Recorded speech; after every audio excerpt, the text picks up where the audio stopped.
Welcome to Roll the Bones, an actual play Dungeons & Dragons podcast. Thanks for taking a chance on a new show, and we hope you enjoy it. We have some new players and some old hands, and we're excited to see what happens. So, meet your players. I'm Joel. I play Malkreth, the Githyanki fighter. I'm Chip. I play Oz, the half-elf wizard. I'm Gretchen. I play Kahu Namart, and I am a wood elf rogue. I'm a true rogue. No bull, but all horns. What does that mean? What does it mean? And I'm Chris, and I am your dungeon master. So the curtain rises on a place called Goldenfields, a walled abbey to the goddess Chantia. Nicknamed the Granary of the North, Goldenfields provides food to settlements across the north. Kahu, you are just outside the walls of Goldenfields, and you arrived the previous day. And today you've been tracking a group of Goldenfield scouts that never came home last night. The forest is thick but tranquil, and sunlight filters through a dense canopy. A well-marked trail cuts through a lush carpet of moss, and it's easy for you to follow the footprints of the scouts. Even though you are less than 100 feet from the outer wall of Goldenfields, the trees are so large that it's not hard to imagine someone getting turned around and lost in this dark forest if they strayed far from the more well-worn paths. At your side, your trusty mastiff pads along beside you, and then he catches a scent and he darts off down the path ahead of you. And when you catch up to him just a few seconds later, he is sitting in front of the 3 mangled bodies of the Goldenfield guards that you've been asked to look for. So firstly, what is your dog's name? My companion's name is Clutter. Clutter. And tell me about Kahu, what's she look like? Kahu is a wood elf, female, blue eyes, pretty small, 4'10", 88 pounds, brown hair, white skin, Fey ancestry. Okay, so you have found the corpses that you are looking for, and what do you want to do? Well, because I know that Clutter alerts to danger with the scent, I want to investigate these corpses. All right, so roll an investigation check. It's a D20, and add your investigation modifier. Unfortunately, with my modifier, it's going to be a 9. Yeah, so it's not great, but this is also not, for what you're looking at right now, is not meant to be exceptionally difficult to get some information. The first thing you notice is that there are a lot of tracks around these bodies, and they appear to be animal tracks, and some other footprints that you can't really ID what they are, but it definitely seems like there's been more stomping around here than just 3 guys, 3 human men. At a brief glance, you can see that their bodies are pretty torn up. It looks like beasts have eaten at their flesh, and these corpses are in bad shape. They are not getting a open casket burial. Sure. So is it really obvious that this would be done by an animal or a non-human entity? That I'm not exactly sure that you know yet, but why don't you try rolling like a nature check? Okay. 18. Ooh, sick. Nice.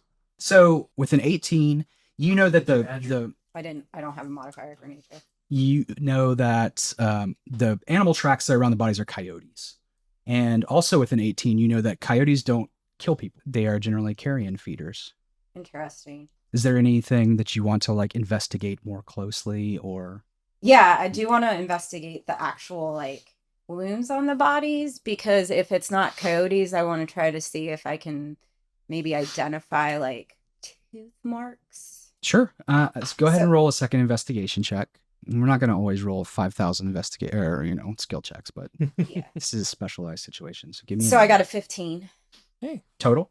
So as you kind of actually get down on your hands and knees and start digging around these bodies, doing a little bit more of a elven forensic investigator routine, you do notice some things awry. I mean, for example, you notice that one of the men he has an arrow in his stomach, but it's been broken off at the haft, as if someone shot him in the stomach and then tried to remove the arrow, but it broke off under the skin pretty deep, and so they just left it in. One of the other bodies, you notice that even though, it has a kind of a bunch of flesh torn out from coyote bites, deeper than that, there's also clearly a slice mark from a blade. Okay, so I can gather that any like bite marks, animal markings were done post-mortem.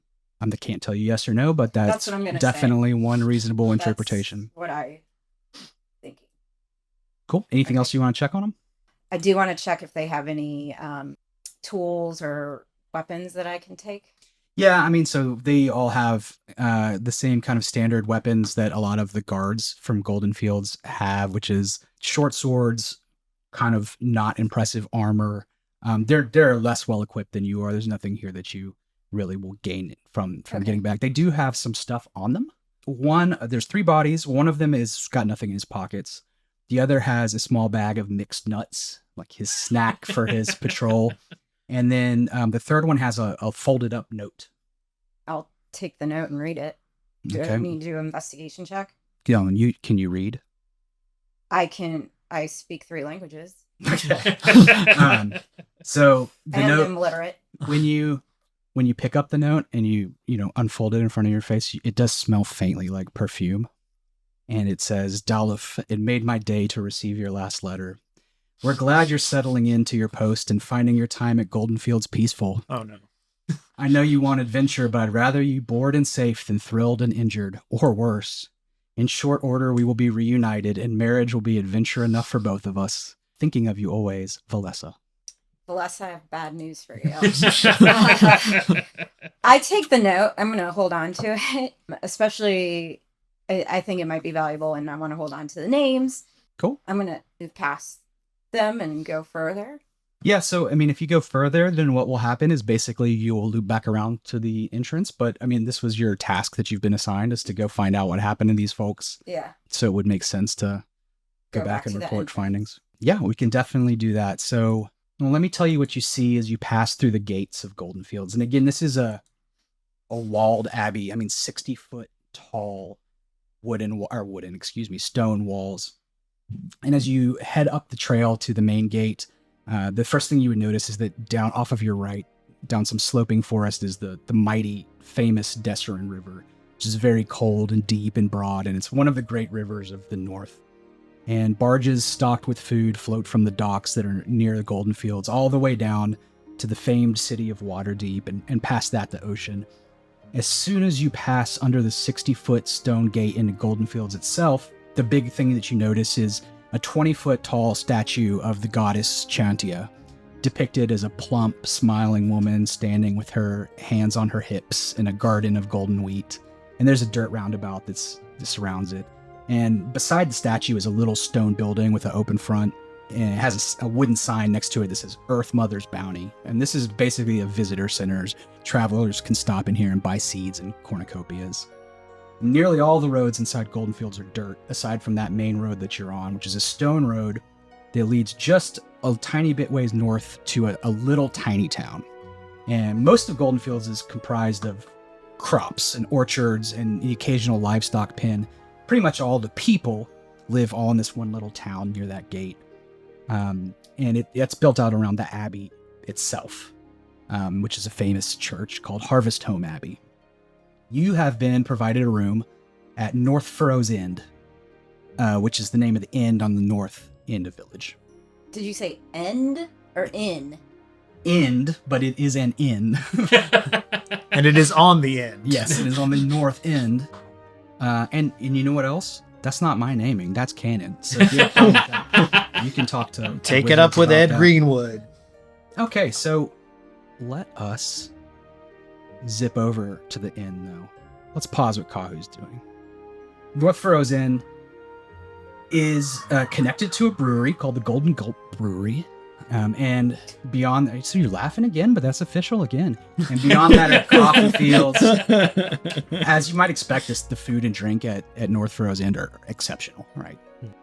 There's bar-style seating in front of like a large open window. And right outside the courtyard, Ellerden Daravik, who's the abbot of Goldenfields, is chatting with a small contingent of security personnel. And just inside is Oz Blueblood. I'm sitting next to a stack of books, and he can overhear this, commotion outside. And tell me about Oz Blueblood. So Oz is a slight-bodied half-elf man with shaggy, unkempt black hair and green eyes. He's fairly young. He's in his mid-20s, wearing yellow robes, some shoes that were clearly not meant for travel, as there are holes worn in the soles, and he is sunburned from head to toe. And he's been here a couple days already at this point. Okay. Right? So his burn is starting to tan out a little bit. A little bit. And what do we think? Firstly, what is his drink? And it's not late. It's about sunset. Yeah. What do we think he's drinking while he's sitting here reading? He's fancy. He wants like the nice wines, or some like he wouldn't go for spirits. It's probably a little bit too potent. He doesn't really have the constitution for like the heavy duty stuff. So like just like sipping a very dainty wine glass of like a white wine. Yeah, and well, in fact, that's a thing that the North Furrow Inn is famous for. They're most well known for Golden Gulp, which is a dark ale made from Goldenfields hops, but then they also have a white wine that's really very lovely that they make with a fruit called resmer, which is a vining elven fruit. It's kind of similar to a Concord grape, and it's also one of the best places in the world to eat chalice, which is a fish that's found in the Destron River. They're sort of like giant trout. Also worth mentioning, he has a juvenile barn owl, like standing on the table next to him, also looking at the books. Nice. Then we also have, in this contingent of security folks that's standing out in the window, outside the window in front of you, is Malkreth. And tell me about Malkreth. Well, I definitely stand out from the rest of the security detail. So, for those of you that don't know what a Githyanki looks like, they're weird looking. So they're tall, gaunt humanoids with pointed ears and yellowish, greenish skin. My skin tone is more on the yellow side, with like a little bit of green and sort of like the recesses here and there. I have patterned spots that seem to go down my face and down my neck and presumably down my whole body, but most of me is covered. And they come up and sort of accentuate the widow's peak that I have. Long black hair that is pulled back, braided in places, adorned with these brilliant red jewels. And similarly, he has a very thin mustache and equally thin beard hanging down that are anchored each by a ruby. With all that said, he is wearing extremely plain looking chainmail, just like bog standard off the rack chainmail that is covered up by an immaculate tabard that looks like it was more expensive than skillfully made. It is a dark silver with some red trim, and it is also adorned with various jewels. Also mostly red, but also some gold here and there. Some like amethyst or amber gems. And there is the depiction of another face kind of similar looking to his on the tabard, but it kind of looks like a dead person. But like somebody who is trying to make this dead person look really good and cool and attractive. So, and he's got yellow eyes, and he's got a great sword slung over his back, and a glaive that he's probably leaning on. You can see a light crossbow is all slung over his back, a backpack laden with some gear, probably just set off to the side somewhere. The only other thing you note is about his weapons, which look like they were made out of liquid metal that was suddenly frozen in a certain liquid state and then became solid. They have this sort of waviness to them that seems uncanny. Speaking to you then, like I said, there's maybe about 10 people, give or take, who are kind of milling about in front there. And the two people that really matter are, again, Ellerden Darovic, who is the abbot of Harvest Home and the proprietor of Goldenfields. And he's an old man, but nobody really knows how old. Oz would know that the stories about him stretch back far enough to be, frankly, suspicious. Either some of them are not true, or he has lived an unnaturally long life. He's a human. He is a human. He is white-haired, and he sports a wide, regal beard, and he's always wearing long robes, white robes hemmed in crimson with elaborate golden embroidery. He looks exactly like you would expect the abbot of a Chantian monastery to look. And then beside him is Strog Thunderblade, who is a half-orc. And all of you would know that he is the captain of the guard. You would at least have seen him or been told to look out for him. He's also the only half-orc that you will have seen or see milling about now. He is tall and a little bit overweight, even for an orc. And he has a pleasant, easygoing demeanor. It's clear that the abbot likes him. You can just kind of get the vibe from his body language. And his equipment is pretty disheveled, actually. And it looks like he doesn't clean it very often. And he seems very relaxed. And he's just kind of really bullshitting with the group. And they're kind of passing out assignments is what they've been doing for the last couple minutes of, telling Malcruth, for example, that tomorrow he'll join the patrol detail to just go out and walk the walls, essentially. Oh, I'm also, I forgot to mention this. I'm also going to town on an entire turkey. Oh, is that right? Yeah. Yeah. I've got it like are we standing around? Yeah, we're just standing around. Yeah. So I've got a plate and I'm just ripping chunks off of this turkey like I've never eaten before. Okay. I like that. Oz is meticulously working on like one of the fish, like carefully getting every little bit of meat off. It's good. It's good. There's the chef is actually famous. I haven't mentioned. His name is Claude Avantes, and he's kind of like a fancy name. Mm-hmm. Yeah, a hit boy, farm to table. Well, Jeremy Allen White. Yes, and anyway, it's a beautiful place. You all have rooms at the North Furrow Inn, and it's a 3-story stone edifice with a bunch of individual chimneys that are already pumping smoke. Even though it's not particularly cold, but it is a little cool. It's fall, and we are in the north. It gets cold when the sun goes down. But this place is beautiful. There's not a lot of people staying there. But there are 2 life-size rearing horses, statues, golden statues that kind of flank the entrance. And this is just kind of beautiful little common room. Everything here is really nice.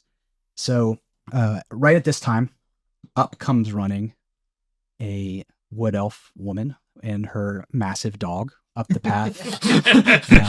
And they, join this group of people milling about. And Strog says to her, "Oh, you're back. Thank you. Did you figure out whatever the misunderstanding was with yesterday's patrol? I'm assuming you found them at the brewery or sleeping." Well, I have bad news for you. Not sleeping per se, but I unfortunately found them in the woods, bodies totally decimated. They are no longer with us. As Ellerden holds up a hand to kind of shush you, and then says, Wait, don't shush me. "Says we should speak about this in private, not out here in front of everybody. I don't need a uproar and people panicking. Things happen." And he kind of ushers you off to the side and says, "So were you able to tell what happened? Was it misadventure? Run into monsters? We do have them." So I am going to say a little what's going on in my mind a little bit. I'm not By sure. all means. I don't trust him because I don't trust anybody entirely. So I'll leave out some details. Abbott, I can tell that there seemed to be lots of trampling around their bodies. I did note coyote tracks. It seemed like they were certainly killed by an entity that was not coyotes. And then their bodies post-mortem were torn apart. One of the bodies had been shot with an arrow first, but strangely enough, it looked like someone tried to pull it out and it broke in half, so they just left it. But that was the only thing that stood out to me. Well, bad things happen everywhere, but we don't need to cause a panic. I'll let the guard know, and tomorrow we'll investigate further, but there's a reason that we've asked for more security and why we asked you to investigate. But, Why is that reason? Oh, just because we've had a few incidents like this, and bad things do happen in this part of the world, and we just want to make sure that everything is safe. So I'm not surprised, but it's no cause for panic just yet. We will look into this more tomorrow. It's going to be a long day for all of us. But I would ask you to keep this to yourself for now. You know how it is. Rumors get started. By morning, this whole place will be full of people panicking over what may amount to nothing. Anything could have happened out there. Okay. And he pats you on the back, and then he does not rejoin the group. He wanders off back towards Harvest Home, the big church that's just kind of right around the cul-de-sac there. And so right now, I mean, you guys can do anything you please. So would I have overheard that conversation? Well, why don't you roll a perception check and let's see. That's a 19. Yeah, I think you would have. I think that they, at least Ellerden kept his voice low on purpose. Oh, were they still in the room when they were having this side no, conversation? but he's sitting in front of an open window, basically. Oh, So, okay. I think, a 19 is a good roll. Yeah. Basically, I was It's a very very good prepared roll. to say no to that, but I think that you would have at least been able to hear, bits and pieces. You got the idea that she has said something went down. He is saying, let's not freak out. Mhm. Let's keep it quiet for now. And you've, as the only one who's been there a couple days, are aware that there's been some rumblings for a few days at least. People do seem a little on edge. There are some people whispering about some things. And obviously, you are aware that they have been hiring more security. That Chantian guards are all over the place, but their kind of in-house fighting force is not especially fearsome, and so they've been supplementing that with outside, security consultants and people from Oakhurst. And there's been a lot of people like this Githyanki coming and going. So yeah, of course they're on alert level orange. For whatever reason, you don't know what reason. This is not the first guard that were killed? You don't know. You wouldn't be surprised. I would say your instinct would be that there's something has happened in the last few weeks, but you don't know about it. Okay. So does Ellerden leaves the inn? Yeah, he's gone back into the Abbey now. Okay. Well, as he's leaving, I'm gonna try and catch him on his way sure. out the door. Sure. Abbott, is there some sort of danger? Some sort of threat? There are always dangers and threats. I'm sure it's nothing. Point me at them. Well, unfortunately, I can't do that. He gestures towards the south gate and into the dense forest beyond, and he said, if I could give you more information than that, I would. There are monsters in the forest. This is nothing new. So- Tomorrow morning, you'll go out with the rest. You'll retrace the steps of the guards that left this morning, and we'll find whatever's out there. And then bring glorious violence upon it, I'm sure. So you're saying that this scout of yours you just had counsel with is, have they failed you? I have a keen eye. That's, I'm very willing. She didn't fail. She was tasked with gathering information, and she returned to me with the information. Excellent. What is it? Like I said, yesterday there was a patrol. 3 men. They walk the walls every day. Last night they did not come home. Now we've learned that some ill fortune has befallen them, and it may be that they were murdered. It may be monster attack. We don't know everything yet, but that's what tomorrow you'll go out and make sure that it doesn't happen again. Indeed, I will. Good. Is there anything else I can do for you to make your evening comfortable? I'll have another one of these birds. I'm sure we can arrange that. Please speak to Claude. He's behind the bar. Excellent. All right. And then with that, he scurries back off into the Abbey. He seems slightly annoyed to have been bothered, but he's obviously courteous and polite and very patient. And he does have a nice reputation. Oz would have picked up as being a guy who doesn't like conflict, but is a brilliant peacekeeper and just a nice old man. Is Kahu sitting in the tavern? I actually rolled up to the bar, so I'm in Mhm. the tavern. I'm not where you are. I'm at the bar. I'm there with my mastiff, unfortunately, because I'm quite short. I'm having a hard time getting the attention of the barkeep. So Oz is going to come sit next to you with a little journal pulled out. Like, excuse me, you said that you. Sorry, my name is Oz. I'm represent the well. I don't represent. I'm from Candlekeep, and I'm performing some research. And I was hoping that maybe you could tell me the bodies that you found on the outside of the walls. What were was there any sign of burns or infernal involvement at all? First of all, nice to meet you, Oz. What's your motivate? Why do you go to Burns immediately? Oh, well, I'm performing a research concerning certain prophecies and uh, things. It's complicated. It's difficult to explain. I'm just curious. Okay. No burns. I No can burns. tell you Okay, no no burns. He scribbles that down. Any sign of do you know? Do you think you could take me to see them? I don't want to go out right now to show you. Certainly. It's about to be nightfall. It's going to get quite cold, and I don't know if you're equipped for that. But He's clearly not. with your shoes, I don't know if this is going to be a shit. good track.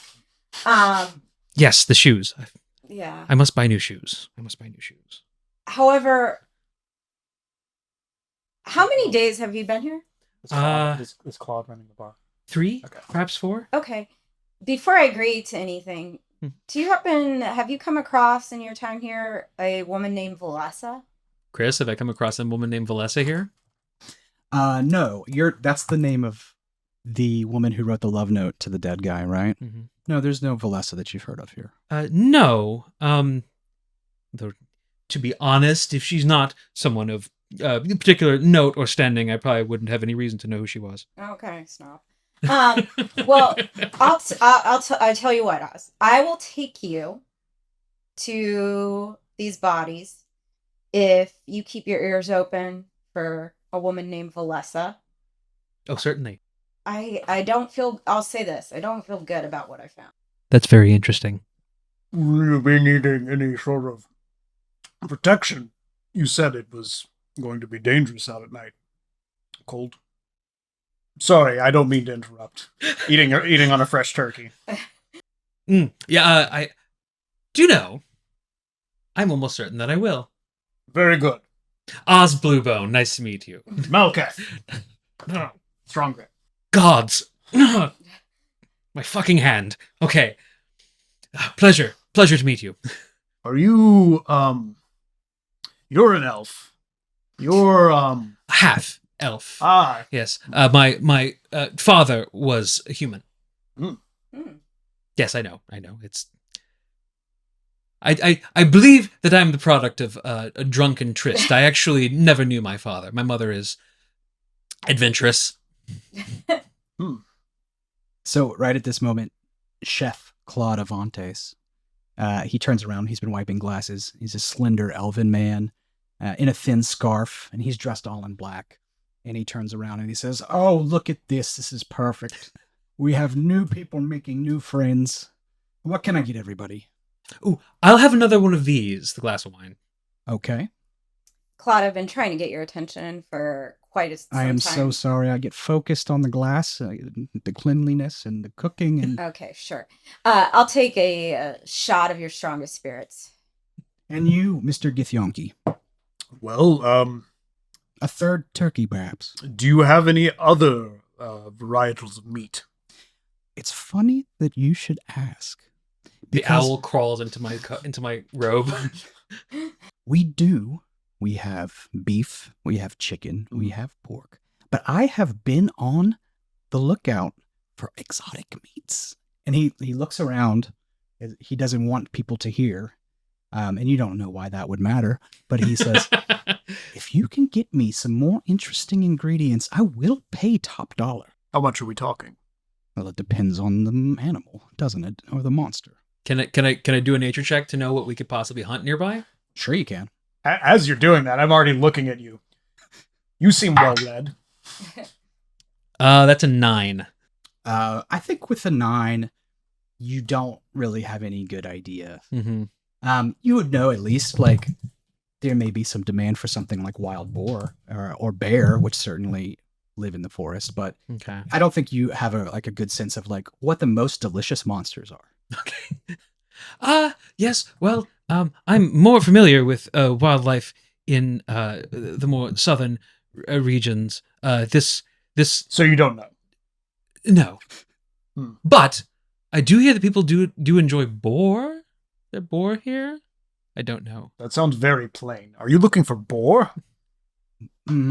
We don't have it, and I wouldn't mind it, but it's not exactly the most interesting thing I could think of. That's Let me what I put it thought. to you this way. You can eat almost anything if you know how to cook it. I got you, Claude. I'm sure that you do. You would fit in very well with my people, Claude. Oh, I would love to visit.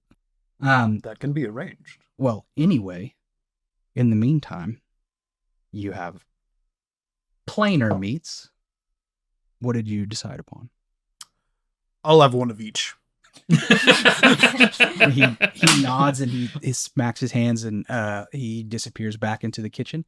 First, he pours the 2 drinks and slides them to you guys, and then he goes back to start cooking. Do you guys have anything else you want to do now or this evening or what?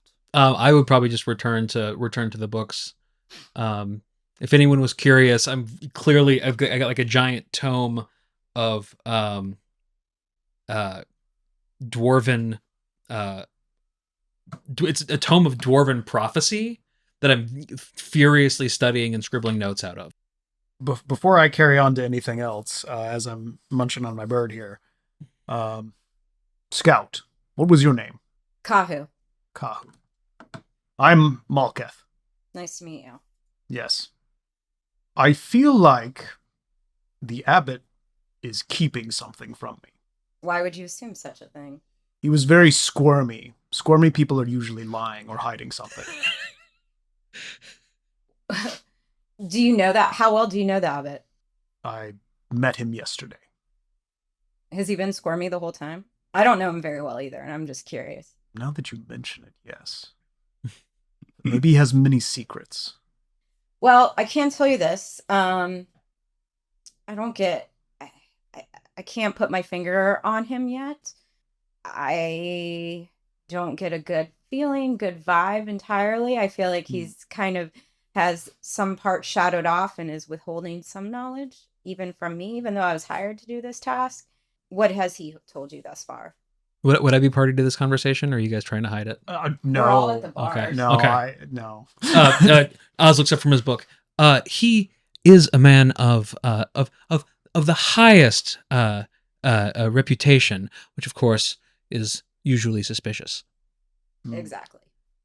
He said that there were some guards killed out in the woods. He was vague with the details.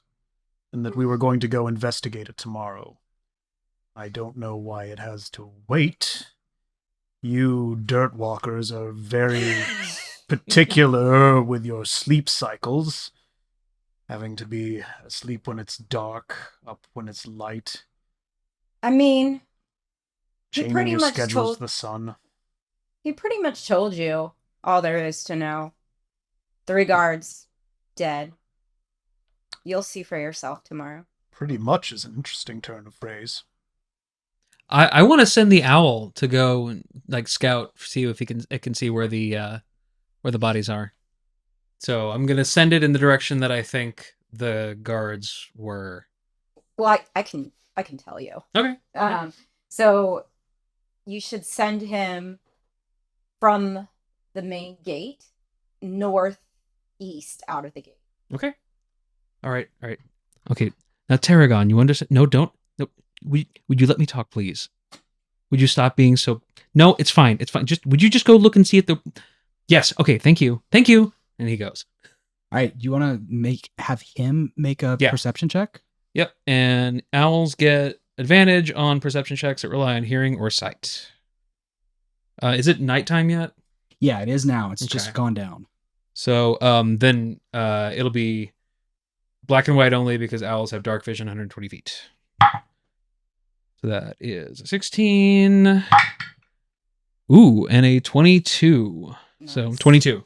Yeah, so he doesn't find it immediately. It is the forest canopy is so thick that he can't really see from above, but when he thinks he's in kind of the right area, he dips down through the branches and kind of follows the trail a little bit, so to speak. And sure enough, he does see the site of the bodies, and also sure enough, there are coyotes at it once again. And they're just picking at these corpses. One of them has actually been dragged pretty far from where it was earlier, off the trail about 20 feet, but there's nothing else to speak of, just that exact thing.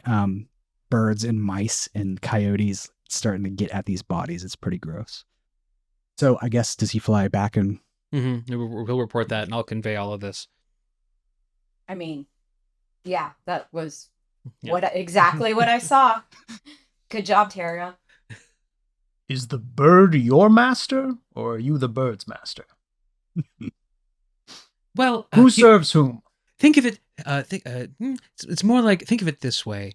Imagine, if you will, one of your limbs, an arm or a leg. For instance, Tarragon is effectively another limb of mine. He is as much a part of my body as my arm or my hand.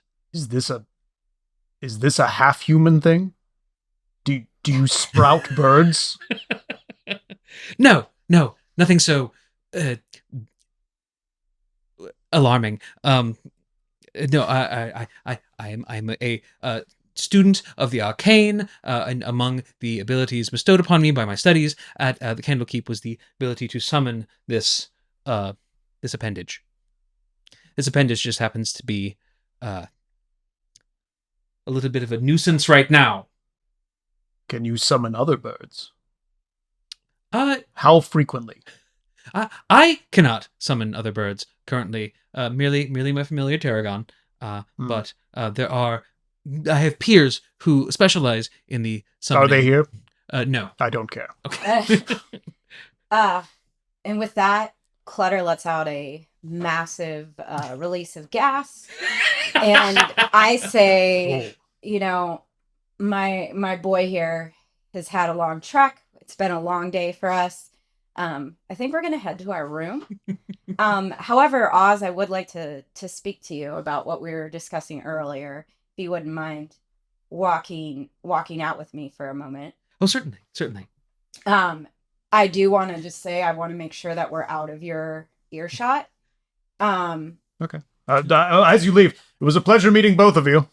Sure. Wait, we're staying in the tavern, right? So we're just staying upstairs? Yeah, so you wouldn't be leaving, you would I'm go gonna up the let- stairs, not outside. Well, I am going to let Clutter go to the bathroom. Oh, okay. Okay, so we're gonna go walk the dog. He's going to the bathroom. That's polite of you. Make sure he doesn't go on the barroom floor. I know. So Oz, I did want to speak to you. I don't know about this guy. Seeing his interactions with Ellerden and Strog, I don't know how to feel him out yet, but I know you asked to see the bodies. I said I would take you there. So let's make a plan to go out there. Okay. I will tell you this. Those bodies had been killed by something that was a sentient being. Yes, you mentioned. Before they were torn apart, and I feel suspicious about that, and did find a note in the pocket of one of the guards. Oh, interesting. So I want to investigate that, but let's make a plan to go out to the bodies tomorrow. Certainly. Oz is visibly shivering at this point. He's like still focused on the conversation. He's, yes, of course. I should go back inside. Yes. As my handwriting is suffering at the moment. Let's meet at dawn down at the bar. Certainly. And I shall see about some new shoes. Yes, recommended.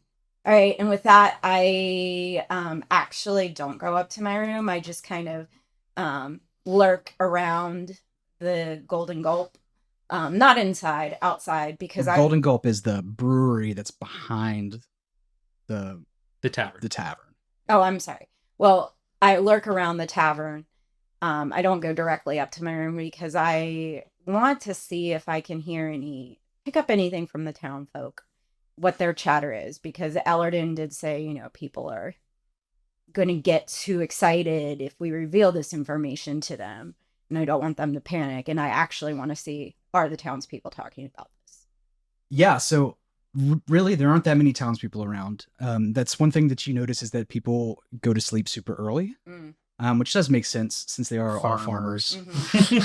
So there are a couple people walking around, the occasional guard, and also these walls are really tall, so you can't really exactly see like on top of the wall, but you are aware that there are guards that pace along the top of the walls, and there are large guard posts, like little towers that are set into the wall, that look like bell towers. There's some sort of contraptions up there. You can't tell what it is from down on the ground.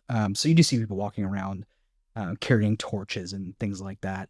And a couple of random people, people getting home late, that sort of thing. But there's nobody standing around chattering right now. Okay. Can I use my stealth skill to go up on the wall and like hide and listen in to the guards? You certainly could try. There may be consequences if you get caught. But there are multiple ways onto the wall. It can be climbed in several places. It's very old and has not been super well kept. So there are, areas of the wall that have deep furrows and cracks, that you feel you probably could climb. Not everybody would have an easy time of it. It is quite tall, like I said. And then there are a bunch of places where the guard towers are.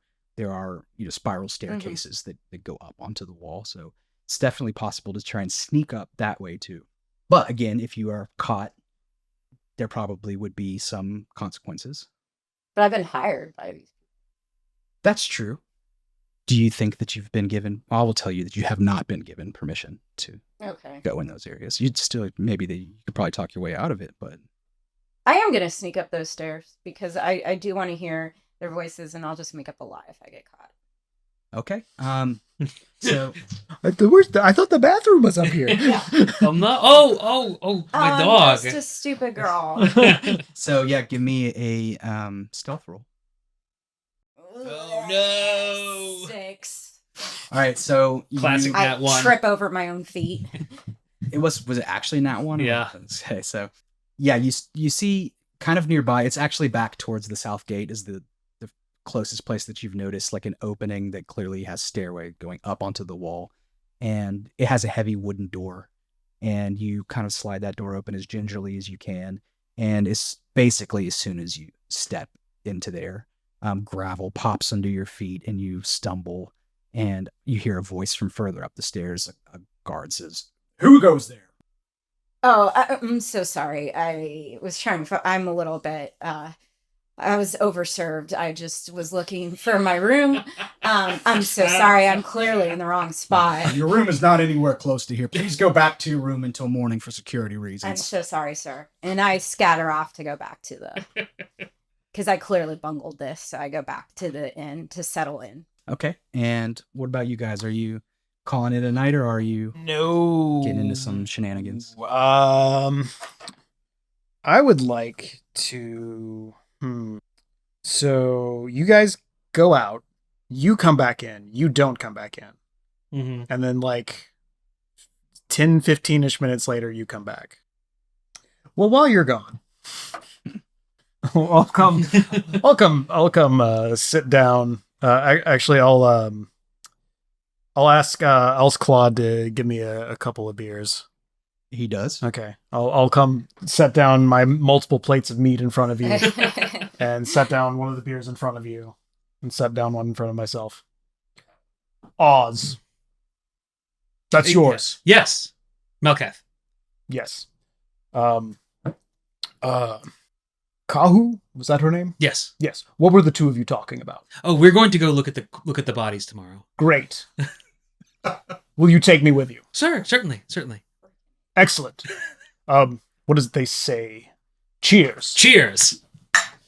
Oh, one more thing. Since you are a scholar of sorts, Mm-hmm. do you know if there's a a library, a repository here? Oh, yes, I assume there is. Yeah, there's a great one. Yeah, that's where this dwarven tome came from. I borrowed it for a few days. I'm researching currently, and well, you don't need to know. You're probably not very interested. Anyway, yes is the answer. Do you know? Could you direct me to it? Yeah, you can. And I wanted to tell you about one thing about that. The library is in the upper floor of the Abbey. It is, in fact, the only thing on the top floor. The Abbey's not, it's tall, but it's not enormous. It's it's mostly a big church area inside.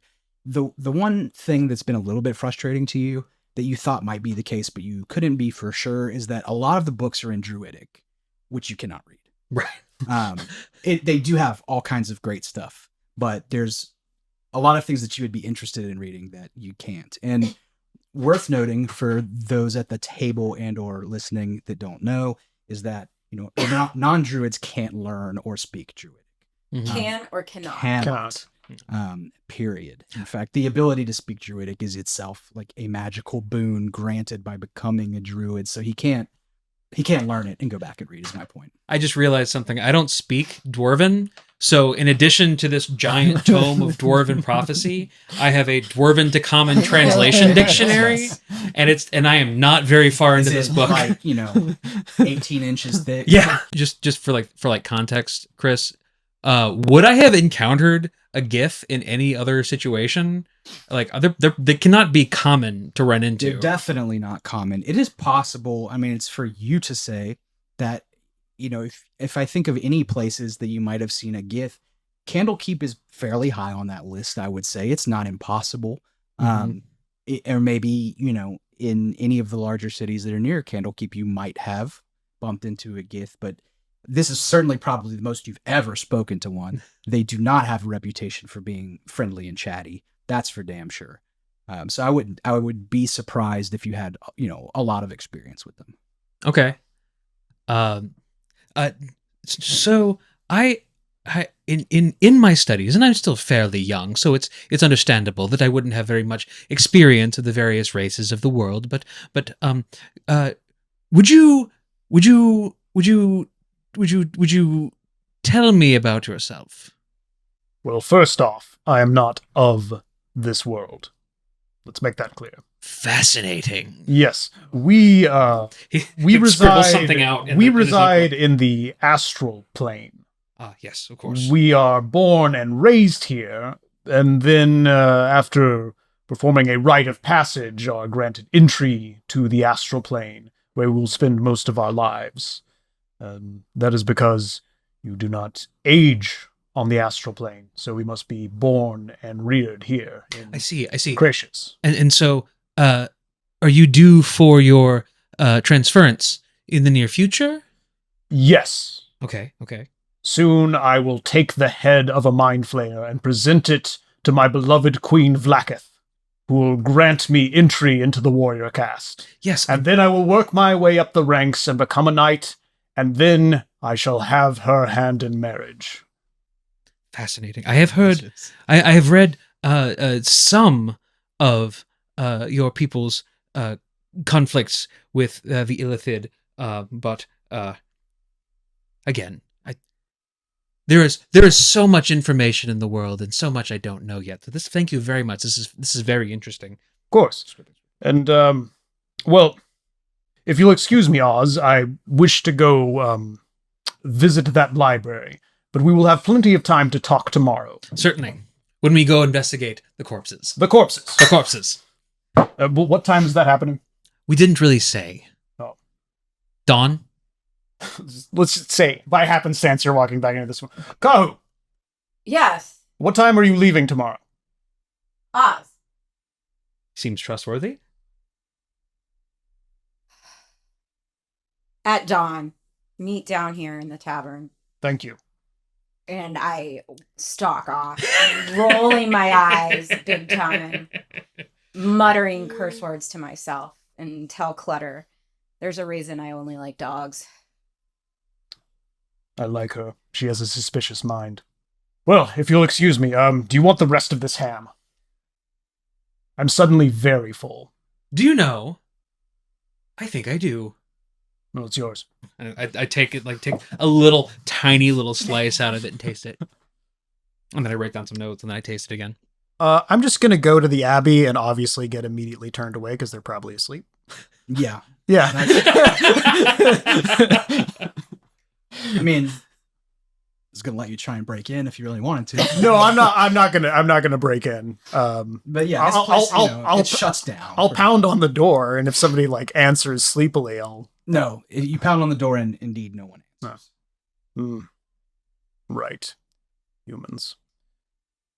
And I'll go turn in. Okay, well, there's a thing that we have to do real quick. So I have to ask Gretchen and Chip to just step out of the room very, very briefly. Okay. Okay.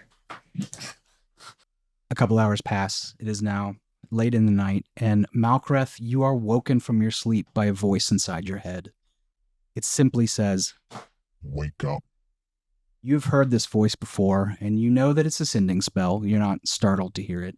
It's the voice of Vlaakith, the Lich Queen ruler of the Githyanki people. And when you're contacted this way, the instructions are always terse and direct. There are other times when you might communicate or meet with handlers or associates in other more informative and interactive ways, but sending spells are always right to the point. As you blink fully awake, a second message sounds inside your brain. Survive the night. I'll don my armor, and what's the layout of this room like?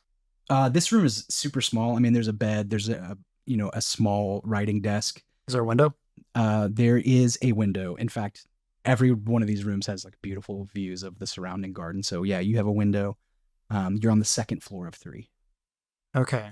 I will obviously not light any lights. I'll just post up at the window, just kind of like out of the main line of sight with my light crossbow loaded and ready. Perfect. Aside from the bed, was there any furniture in the room? There's a chair that goes, a small chair that goes with that writing desk, but that's it. I will, as best as I can, use the desk and chair to barricade the door. Okay. Yeah, so now the next thing that happens is everyone will hear, so I'll wait for them to come back. Yeah, obviously I asked you to leave the room because something happened to Malkreth that you guys don't know about. You weren't in the room with him, and so you don't need to know right now. So you're in your rooms. A couple hours have passed, and bells begin to ring. Only one at first, and then 2 or 3, and then many all at once. Somewhere in the distance, a blowing of a horn cuts the din, and a moment later you hear a massive boom outside. So, if you're not awake already, you are now, and what do you do? Elves don't sleep, do they? Yeah. She doesn't need to sleep.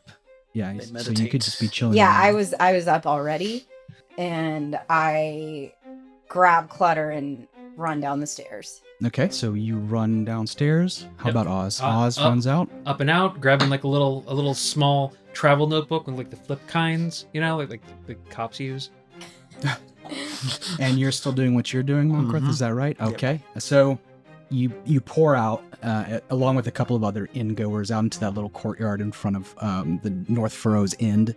And from where you're standing, you can see the south gate of Goldenfields just explode.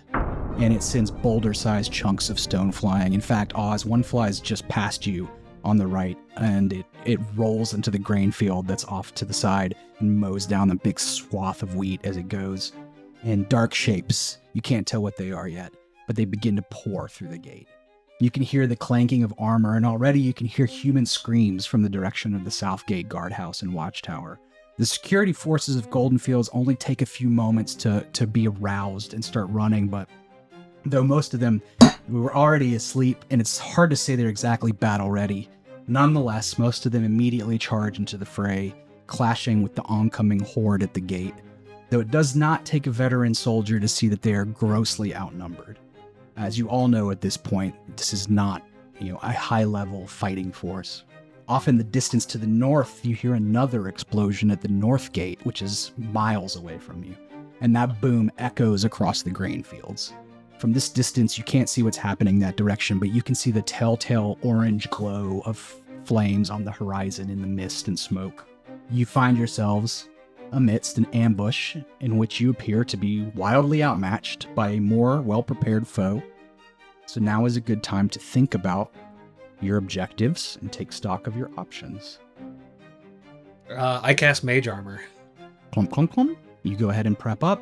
I'm going to immediately pull out my short sword and my rapier. I'm ready to help defend. Oz, maybe you should take cover somewhere. That is probably a good idea. But I'm also very curious as to what's going on. I'm going to start moving towards the nearest gate to see what's going on, see who the attackers are. Cool. So you make it about, really almost as soon as you start walking, a few small shapes come kind of charging out of the wheat fields towards you. You immediately recognize them as small goblins. They don't look particularly fearsome, but there is 4 of them armed with crossbows and little knives and things like that. So I see these goblins coming at Oz, and Goblin is one of my sworn enemies, so... Oh, is that true? It is true. And I going to try to pick them off really quick, because I have doubts that Oz can defend himself. Okay, so, let's... And I feel a little bit of loyalty that maybe this is a person I can trust, even though he has a big mouth. Let's roll some initiative then. All right. You roll 2, Malcolm. Is this happening within sight of the Yes, I think window? so. I mean, it's basically right out in front of you. Okay, perfect. 15. Okay, I've got and I'm using my ambush maneuver, which lets me add to an initiative or stealth check superiority die. Okay. So that gives me a 13. 13. The goblins rolled well. You don't say. Yes, so actually 3 of them will move before you guys. As soon as they kind of get within striking distance, well, further than striking distance, but fighting distance of Oz, they all stop and aim their little short bows that they have. And the first one is going to fire at Oz's direction. And AC is 14 right now. I'm sorry. Yeah. You said they have short bows, but okay. yeah, they have short bows. I think I might have said crossbows before, but they are short bows, and they have scimitars. Ooh, buddy. That is an 18 on the roll. Fuck! And so that's going to be a 23 total. It definitely hits. All right, so that's going to be actually a really garbage roll, a 3. That's going to be 3 well, points there of you go. damage. Okay. The second one's also going to fire at you, though. He hit your shin, but man, he was accurate.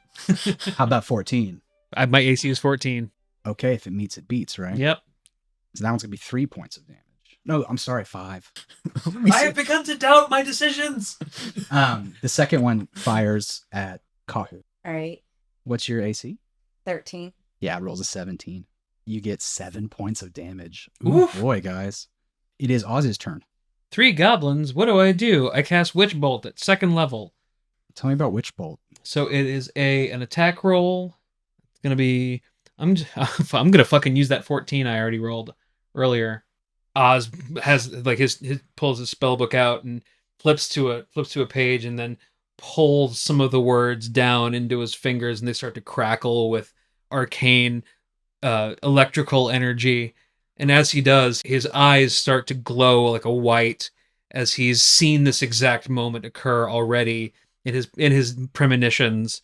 And so that's a 19 to hit. And that targets AC? Yeah. Okay, well then that'll hit all 3. Or how many does it hit? It only hits one of them. Okay, then you definitely do hit one. But then range spell attack on hit, the creature takes, in this case, it's 2nd level, it's 2d12 Okay. damage. And that's going to be 19. And then on each turn for the each of my turns for the duration, Yeah, it doesn't matter. I don't think that's, I mean, that's a very good spell. I don't think that second part's going to matter. Go ahead and say it though for future reference. so if I can maintain concentration and then just use my action on every subsequent turn to just do 2d12 damage. Oh, wow. It's like it's like an arc of lightning Yes, that I stays It's connected. one of the best first level spells. Yeah. It's so good. Well, you're probably not surprised when it just decimates the goblin that you target. He just like explodes in a cloud of and blood. Yeah, what's left of him falls to the ground in this smoking heap. And it is now Malkrith's turn. Well, I was about to jump out the window because it looked like they were in trouble, but I think I'll just keep my sniping position for now. All right. I'm going to shoot at one of the goblins that is menacing Oz. That is a 15. That hits. That is a 9 damage. Okay. You hit it squarely in the head, even from this distance in the elevated position, and it falls straight forward onto the stone, dead. Nice. And it is now the fourth goblin's turn. The fourth goblin, having seen two of his friends just drop dead beside him, he throws his short bow down angrily, whips out his scimitar, which doesn't look as intimidating as it probably does in his mind since he's a small little goblin, points it at Kahu and charges for her. And he swings it as hard as his little arms can swing, and he rolls a 10. What's your AC? 13. And he whiffs at your feet. You're able to kind of get out of his way, no problem. And he's standing right there in front of you. So there's now this one that ran right up to you and is right in your grill. He's kind of at your feet. Though you're short, so he comes up fairly tall on you. And then there's one more in that original 3 that were lined up kind of right in front of Oz, like a firing squad. So it is now Kahu's turn. Yeah, I'm going to attack with my rapier. Cool. Hit a roll. I did a D20. I saw it too. It's indeed a natural 20. Hell yeah. So it's not going to matter, but you still roll your damage, right? Yeah, you want me to do that? Yeah. Okay, 9. As the goblin runs past me to attack Kahu, I'll shout in abyssal, "I have seen your death!" Oh, I like it. Tell me what it looks like when you kill him. Yeah. So I just basically gut him like straight through the stomach, intestines spill out, and he struggles, takes a few steps, and falls face first into the dirt. Okay, so there is now one goblin left, and he is visibly shaken, but he is going to fire his short bow again at Oz, even though he looks absolutely petrified at this point. And he is going to roll a 15. Damn it, which that hits. I know is going to hit again. Let's see, that's going to be 3 more damage. I'm going to shout from the window. Okay, I can shout as a free action. Sure you can. Mid-round, right? Try and take that last one alive, would you? But I've seen his death. Oh, no, was that... Okay, yeah. It is your turn now, too, Oz. Okay. Let's see. I don't think I have a way to take him alive.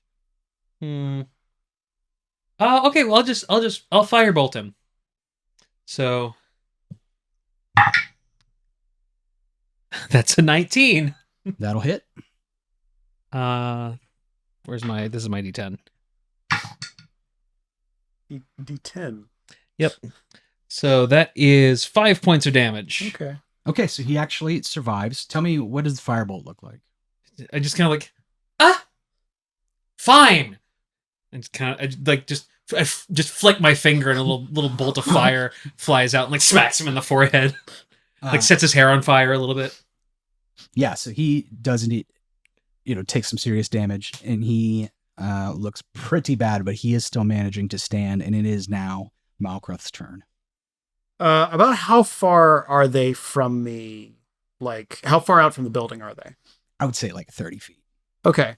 I'm going to reach onto my pack and grab my length of hempen rope and toss it down in Kahu's general direction.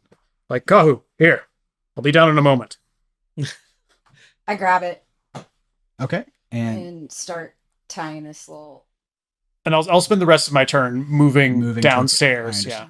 You can't just tie him. It's going to take I'm going to use my intimidation to get him to be submissive into tying him up. And I'm also an expert in that, so I get a double proficiency bonus. Is that how that works? That's what it says on here. Give me your intimidation roll. Yeah, you know what? Your intimidation is I'll give you my natural 20 for that. Okay. So It's going to be a high number. that'll be 30. A bunch of level 3 characters. So that's an epic level DC. All right, so what do you say to him or do to him to try to intimidate him? Sit down and shut up and put your arms to the side while we bind you. And as Very specific. as she says this, he gets a premonition of her slowly strangling him to death, and he had this distinct sensation of drowning in his own blood as she does this. So he does indeed drop to his knees and he puts his hands up. I said hands at your sides. And he drops back to his hands. And yeah, he just sits there and whimpers, and you are able to tie him up, no problem. As you tie him up, sorry, go ahead. Can I say something? For sure. Who are you? Why are you here? He gibbers at you in Goblin. Oh wait, hang on. Oh, okay. Well, are we still in? It's over. Okay. I'm gonna cast comprehend languages on myself. Okay. Oh, yeah. Let's see. On my way down, Mhm. Claude, is it still in the tavern? He is. I'm taking him with me. Yeah, and so Claude is also obviously aware of what's going on outside, and when you come down into the bar, he is scrambling to prepare himself.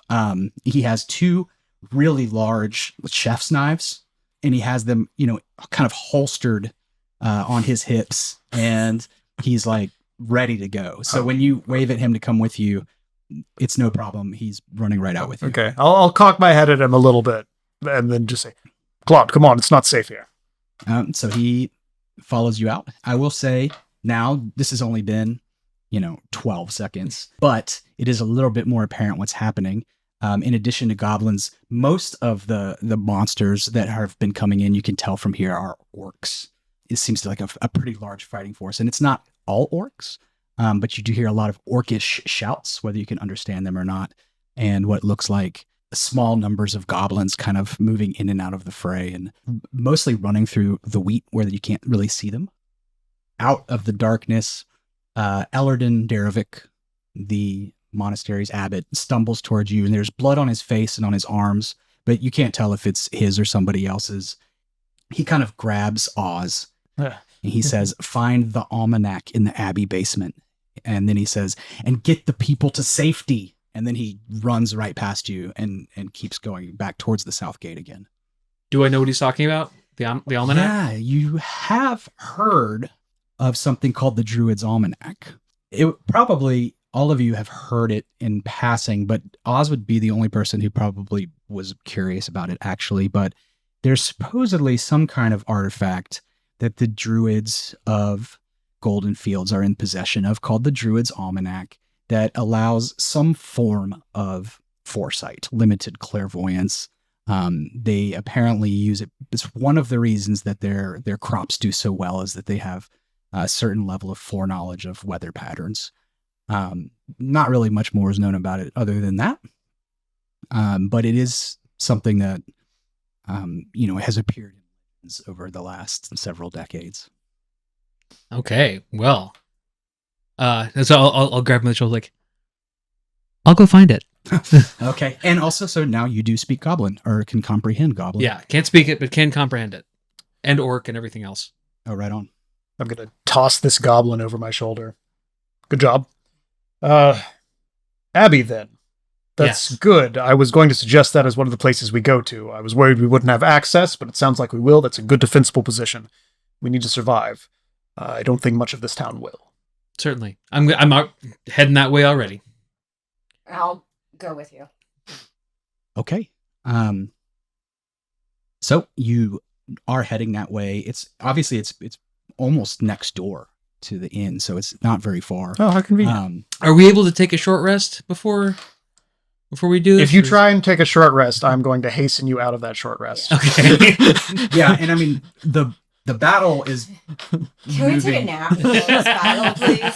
Whew, man. the larger scale battle that's kind of happening around you is rapidly moving further and further from the south gate, and it will be harder to kind of move around in as time goes on. So right now, Yeah, I mean, there's chaos happening all around you. Okay. And you killed your goblins, and now you have a little leeway to move. Yeah. But definitely, if you go try and take a nap, it might get dicey. And I forgot how long a short rest is. It's an It's hour. at least an hour. Yeah. Yeah. So never Oz, mind. Do you know exactly where this almanac is? No idea. Okay. So you go, and also Chef Claude is still tagging along behind you. Great.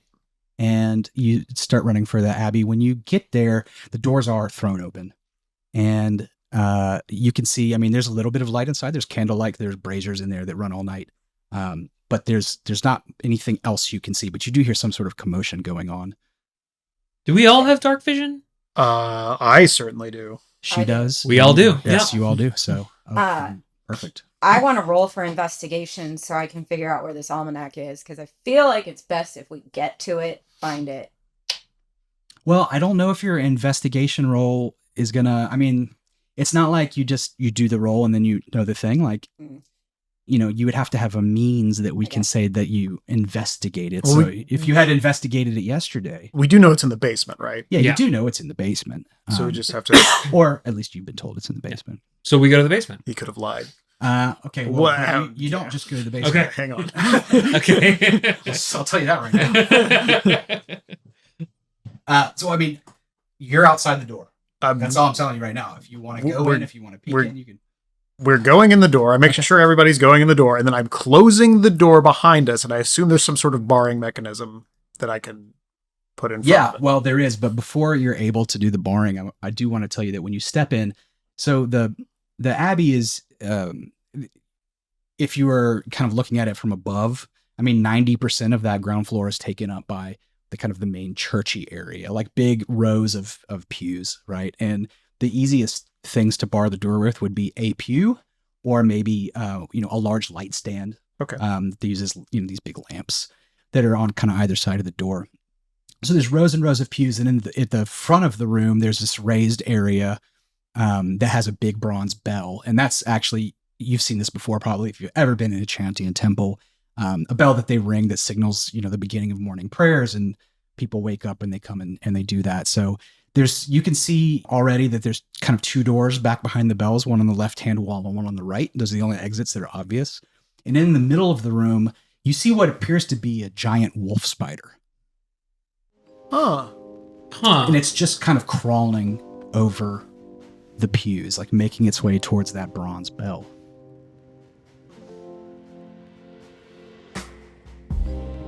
Thanks for listening to our very first episode. It is only going to get better from here.